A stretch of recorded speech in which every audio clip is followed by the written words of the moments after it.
মাদক লিয়া ধরা পড়াতে আসামি ছেড়ে দাও, 10 লাখ টাকা ঘুষ লিয়া মাদক ছেড়ে দিয়েছে, আসামি ছেড়ে দিয়েছে। এই অপরাধে 4 জন অফিসারকে বহিষ্কার করেছে।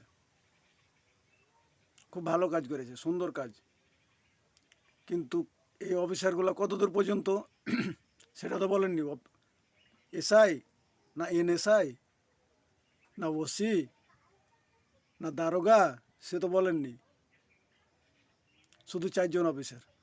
আরে পুলিশের 4 জন কর্মকর্তাকে দিলেন কি? খুব হলে ওসি পর্যন্ত আছে। এসপি ব্যবসা করছে, ওসি কী করবে? ভিডিও আছে আমার কাছে। এসপি ব্যবসা করছে, ওসি কী করতে পারে? ওর ওর ক্ষমতা কতটুকু? ওসি কি এসপিকে গ্রেপ্তার করতে পারবে? ওর ক্ষমতা আছে? আবার জেলা প্রশাসককে কি এসপি গ্রেপ্তার করতে পারবে? তার ক্ষমতা আছে অতটুক? জেলা প্রশাসক কি যায় ওই মন্ত্রীর গাড়ি আটকাতে পারবে? ক্ষমতা আছে? স্বরাষ্ট্রমন্ত্রীর গাড়ি আটকাবে এমন কোনো ক্ষমতা আছে?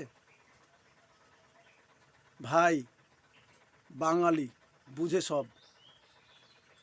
ওই চিনি ছাড়া লাড়া দিন না, সাথে চিনিও দিয়েন, তাইলে লাড়া হবে।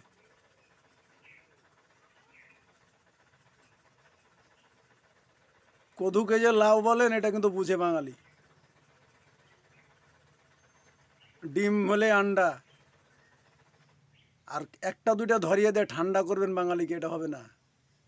এত কিছু বুঝেন না। আপনার পাশে যে লোকগুলো আছে না, আপনি মন্ত্রণালয়ে যেগুলো নিয়োগ দিতেছেন, তার ভিতরে অধিকাংশই মাদকের সাথে জড়িত। এদের ইশারা ছাড়া একটা মাদক বাংলাদেশে আসতে পারে না, ক্ষমতাও নাই। তাহলে ওগুলো আগে বন্ধ করেন ভাই। এই 2-4 জন ছোটোখাটো কর্মকর্তাকে আমার স্ক্রিনে দেখতে পাচ্ছেন না, তাদেরকে আপনি বহিষ্কার করে কি বোঝাতে চাইছেন? যে সরকার এর পিছিয়ে খুব, মাদকের পিছিয়ে খুব লেগে আছে, মাদক দমনে লেগে মানে পরিচালনা করছে, অভিযান পরিচালনা করছে, এটা বুঝেছেন না? এতটি কোয়েন না। এখন বুঝে, সবার হাতে মোবাইল, সবাই বুঝে, সিস্টেম বুঝে। সিস্টেম পাল্টান, 70 পথ ধরেন, ভালো হবে সব যেতে। দল সরকার টিকাইতে হইলে আগে আপনার সিস্টেমটা পাল্টাই দেন। ধরেন একটা কথার কথা, একজন মেজর ব্যবসা করছে, তো তার সিপাহী কি পারবে তাকে গ্রেপ্তার করতে? বুঝেছেন এটা? পারবে না। যে কথাগুলো বললাম, যদি ভালো লাগে ভিডিওটা শেয়ার করবেন। আমি গরিব মানুষ, আমার কথার ভার আছে কিন্তু ধার নাই। কথার ভার আছে কিন্তু ধার নাই। যদি ধার থাকতো তাহলে ভারটা ওজন সই হতো, মনের সাথে মনও মিলতো, এক মন এমনিতেই হতো।